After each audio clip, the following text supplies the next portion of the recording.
Hello there, the following video is a character design demo I made in 2022 for an art event in the UK called Vertex Week. It covers the production of this character page, following the steps that I use for character development in video games and animation. If you like this type of characters and you want to see a more detailed version of this demo, check the link in the description for my full character design tutorial available on Gumroad.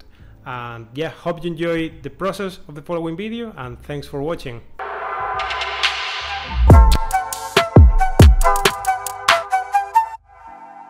Hey all, my name is Germán Reina Carmona and I draw weird stuff. I work mainly as a concept artist for video games, and my last project is Oli Oli World, where I've been giving the whole visual style to the game, working closely with Paul Abbott, the art director. During this project, I was the only concept artist, so I have had the opportunity to do all kind of designs for everything in the game, from clothing to giant mushrooms. But one of the most fun things to do are the characters. I have had a lot of freedom adding some original characters to the game of my own, and I've been working closely with Lizz Lunney, the narrative designer of the game, giving life and shaping her writing and adding crazy ideas for all kind of things in the game. In this video, you will see how it's part of my character design process, and you will get some tips to get some crazy characters as well.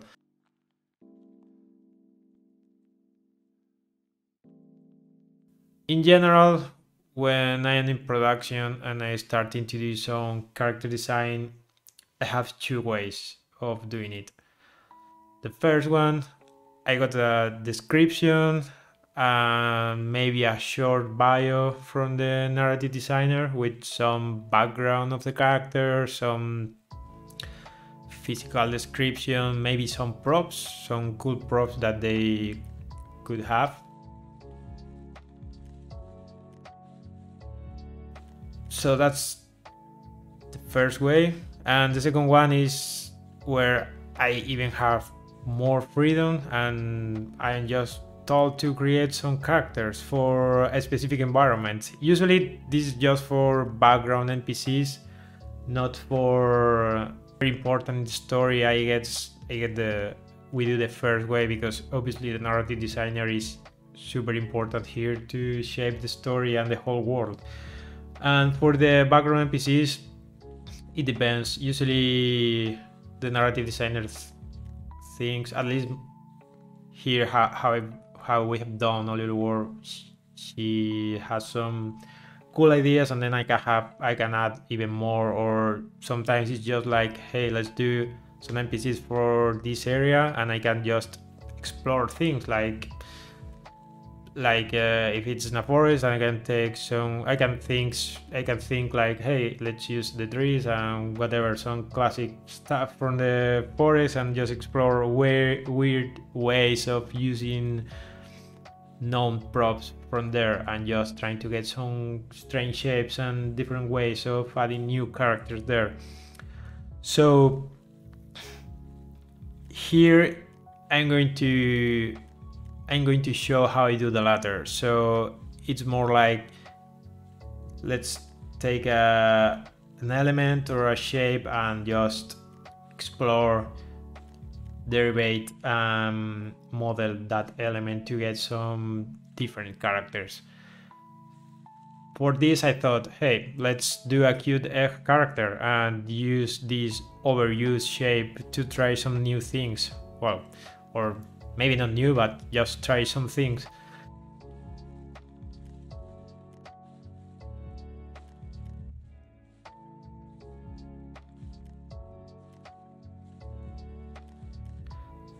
So here you are watching how I start a page of characters. Like usually for production, when I'm doing NPCs, I try to get a page full of doodles where I explore different ways of doing the characters and using the shapes. This is more just about the idea and having some special characters for the environments.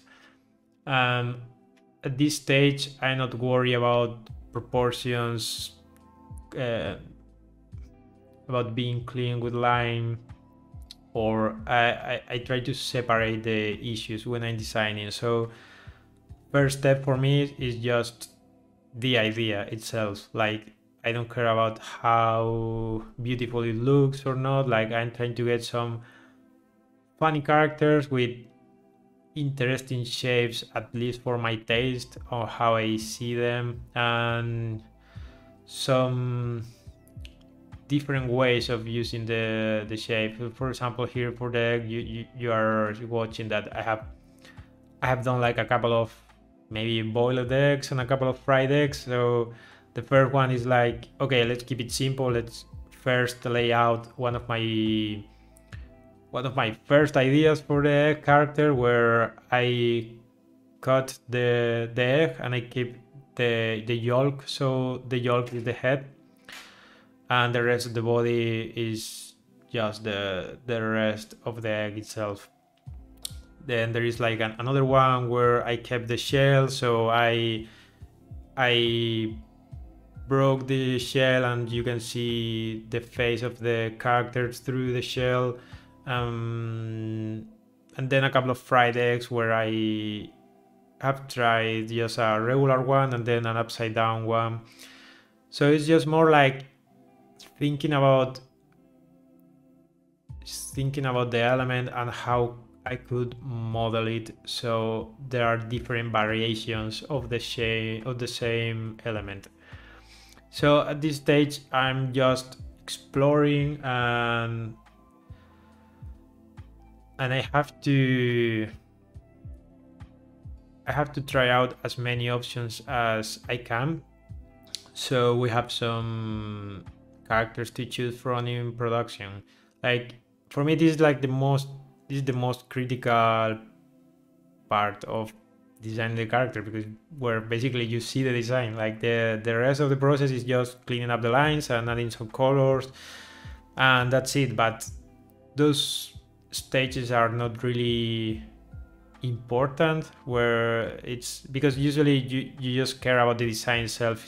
This is not about making a beautiful image. Of course, if you can and you have time, that's a good thing to do, because it's always better to have some beautiful designs. But first, always the idea, and then depending on how production is doing, you will take care of having a nice render of everything. But depending on how we're doing, sometimes I will show to the art director just a page like this, like rough drawings.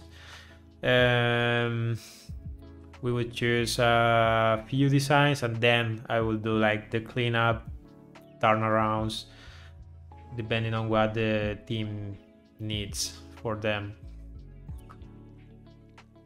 So right now I'm just double checking the characters that I have done, the composition, where it's not really important, the composition, but just for me, I like to trying to take care of it a little bit, so at least you are seeing a nice and harmonic page of characters. And I'm not super convinced of the one of the characters at the right. Like, there's nothing interesting for me, at least, so I'm going just to change that one, because I was thinking about using broken shell again, but it was too repetitive, so I thought, okay. So I thought, double yolk, why not? Like, that's super weird when you get one, so I thought that was something worthy to have here, and maybe shape the shell so it's like a, I don't know, some kind of weird clothing, but just adding some new element. Like, when I do this page, I don't want to get repetitive, like, because it's not worth it. It's not the point of this. Like, you want each character to be different from each other, so you can see some different ways of doing them. Like I even added a quadruped egg. For me, like that, this would be like right now I don't need more. Like I could be trying out more ways of doing it, but it's probably not worth it. Like this is enough for now, and this would be this would be a good stage to check with the art director and see if we can move forward to clean up the lines and add some beautiful colors.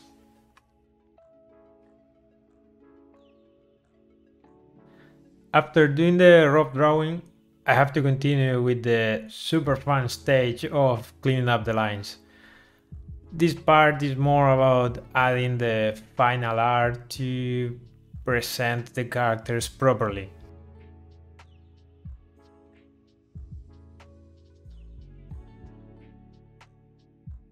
They change a bit, adding some details and polishing the proportions, but you won't see big changes here.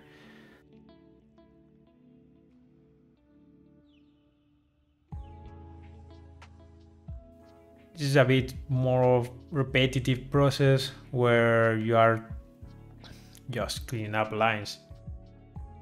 I try to get some of the main shapes and the overall feeling of the characters at the beginning.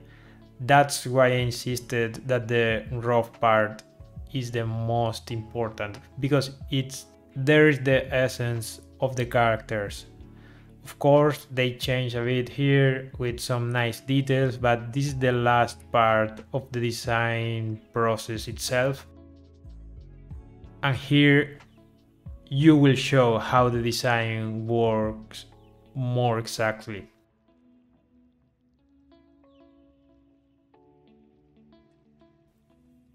By the way, I am using two colors just because of a personal preference. I just think it looks cool, and if you don't add colors to design, this is a nice way of having some variation and separating some elements. In this case, for this demo, I will add color to the characters later to show my whole process, so the color lines will probably change.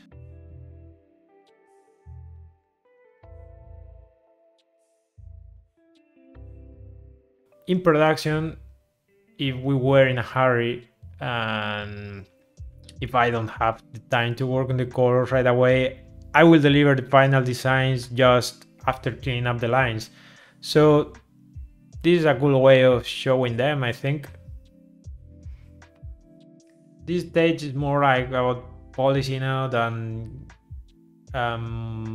modeling the characters a little bit more, so I can be more precise with the shapes and the proportions that I want to be showing.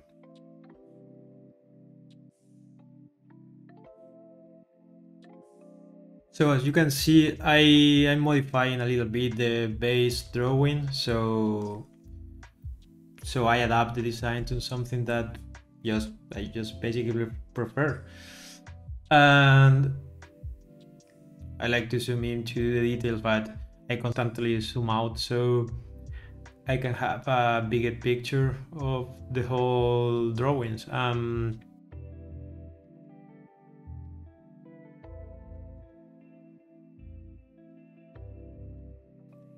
example, this specific character, it's probably the most confusing one because it's like a fried egg that I want to show upside down. So the yolk is the full body and it's like falling down, and the egg itself, it's like a cool hat. So it's probably an idea that when I will add the color and it will make more sense. But right now it's just adding the lines, maybe some small shadows to give some volume. I am adding some highlights with lines. Sometimes I just do it at the end with some colors, but I thought it gives like a nice texture to the drawing.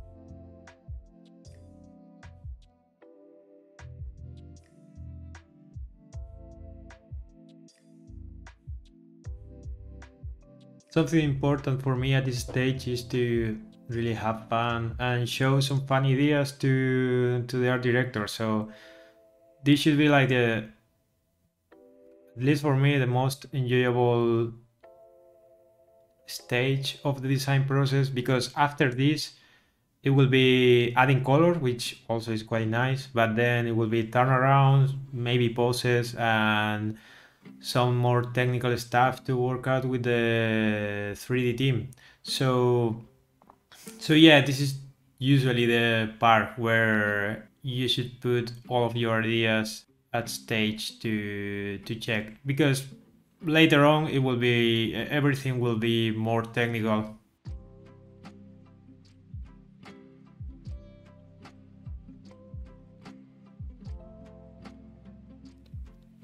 Hey guys, now a quick Photoshop tip to fill the shape of your drawing. Yeah, just do some flat color on your line art, because this is a step that you don't want to be wasting time here. It's pretty time consuming if you do it manually with a brush, and it really doesn't make sense because you can do it quite easily with Photoshop, and you can automate it for future drawings.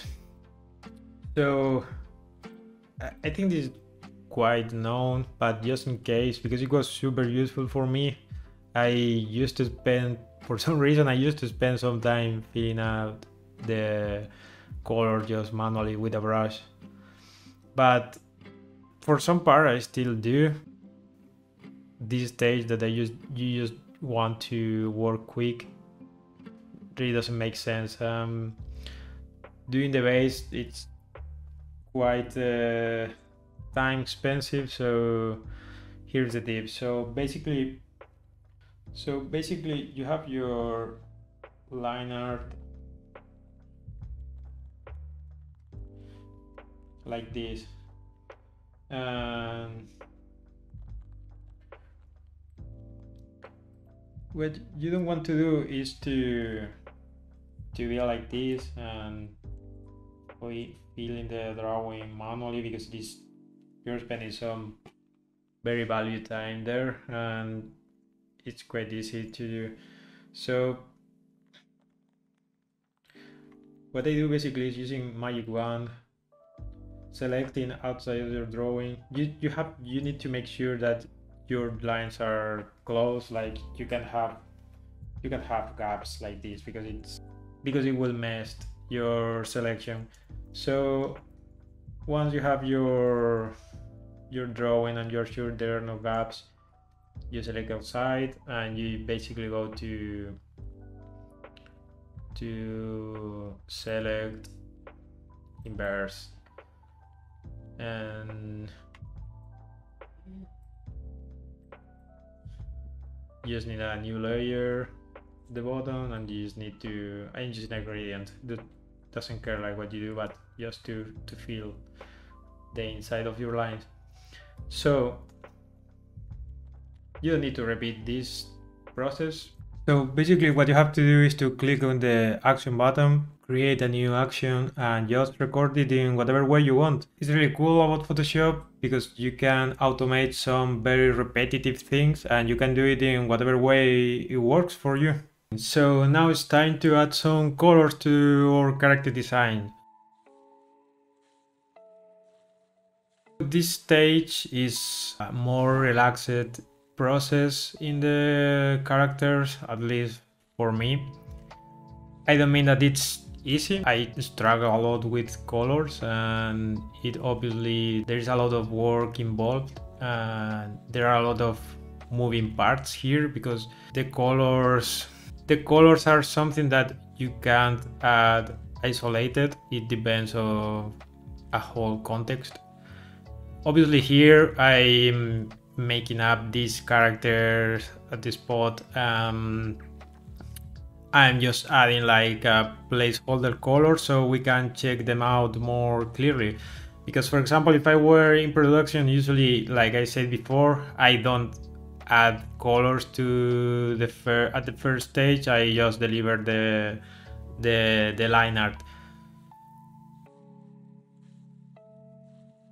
For this, I thought that the color would improve how you see the characters, because these are so simple. They are just eggs with which basically white and orange, so I thought it would be an improvement to add those two colors to separate the elements, so when you see the design it's more clear what's what. So probably if these were some characters for a game, this could be like an exception where I would add the color to show them, but like I said before, it's not really necessary.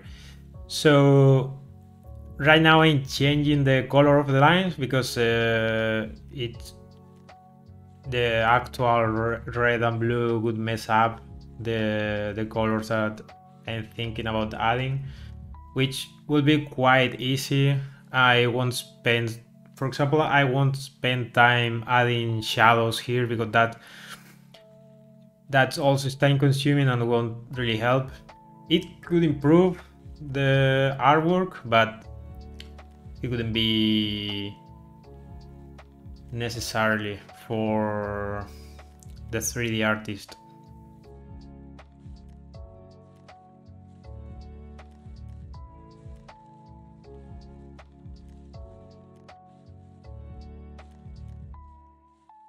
So like I said before, now you know how to use action buttons, and at this stage, like when I'm doing filling out the different parts of the characters, you could use that trick to fill this in a different way, because inside the line art you have more, you have well, at least I have gaps in between the elements and so on, so it's a little bit messier to do that, but it's quite easy to do. It really doesn't take me much, and I want to have like a clean flat colors inside, so I am doing it manually.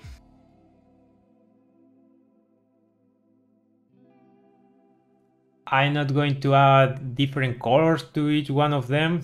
I want these characters to be harmonic and having just the same colors, so you can see the different designs working together with basically the same colors, so you can have an idea about how they are.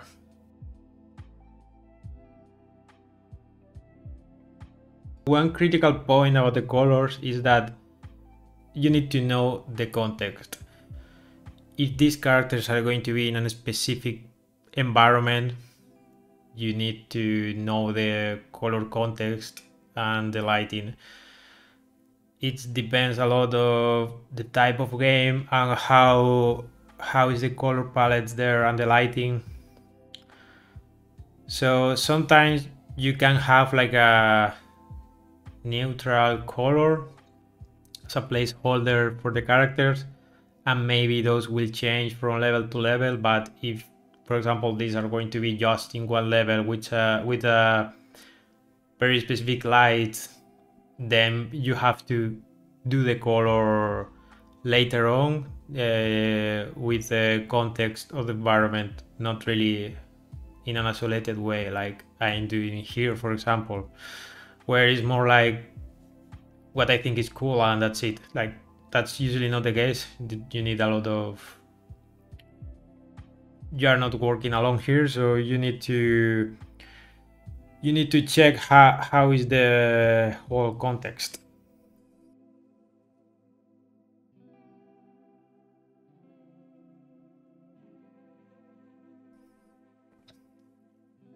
So okay, now I guess that the fried eggs I was talking about before, now maybe they make more sense, that you are seeing what's the yolk and what's what in general, like you are seeing the different parts. Another thing to think about here is the animation. If you see each one of these designs, they have different features that could be animated differently. That's something that you need to think about, that you need to check with the art director, like the quadruped egg, for example. There are more factors here to think about, not just really what looks cool. Your first job is to make something interesting, but then there are some technical aspects to to check, but I think that now your goal here is to give options and then discuss about those. So these are just like factors that you think about once you're done here and you're discussing your page of characters.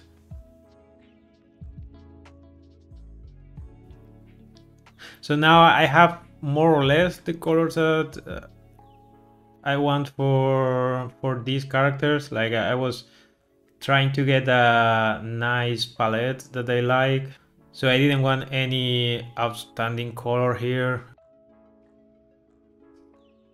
And now I'm just adding the tiny details that at the beginning, when you're starting adding color, you don't have to worry, because this shouldn't be, you should worry about the big shapes, because those are what will determine the general color of the characters.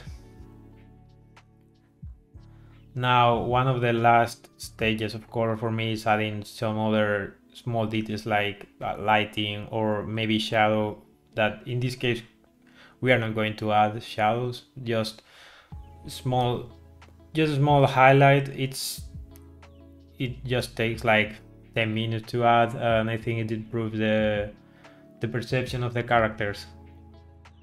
After this, the characters are already done. There is nothing much here to do. Like you can add some more details, but the design itself is done. You don't need to spend more time here.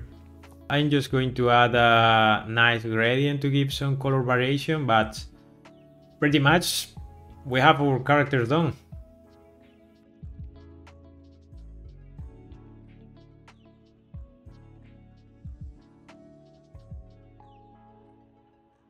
Something that I like about doing this kind of character pages is that even though it's impossible to add all of them to a game, you create some kind of context for future levels or different characters that you will work on in the future.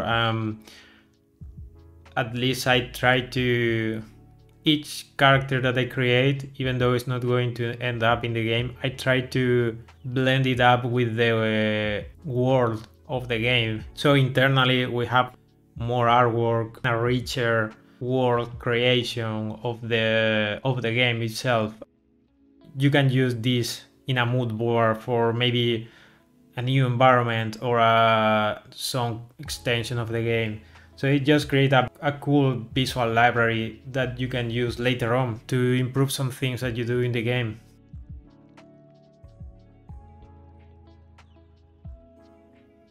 In my experience doing character design, what you want to do, or at least what I've been focusing in, is about doing funny stuff.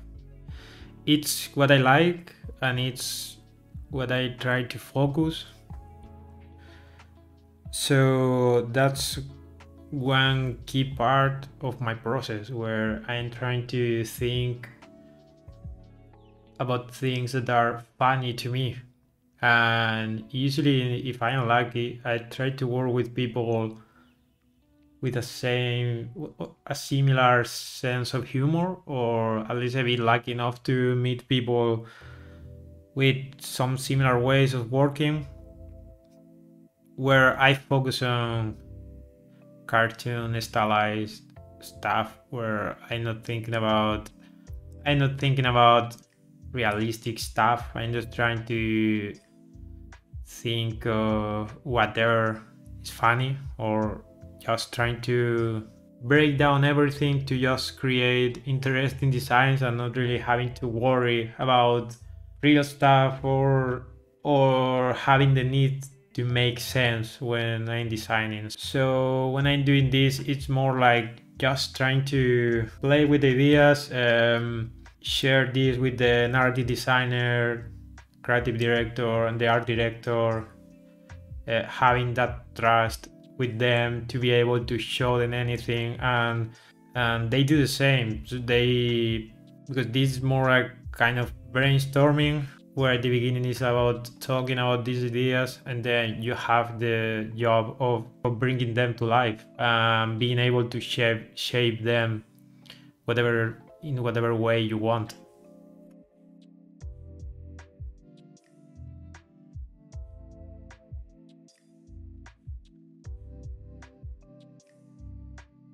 So in general, I don't have advice to give because I'm still trying to figure it out a lot of things for myself. But in my experience, what has worked for me is been just trying to find what you like and work from there. Just try to do what you like and focus on what makes you excited. Checked a lot of artists. Don't focus on just one or two. Like, try to be influenced by as many artists as you can. Different things, not just. Don't focus just on video games or animation. Try to get inspiration from anywhere. And just explore. Like, I think that's the most important thing here. Do exploration and getting different ways of inspiration, and you will find your own way to do this.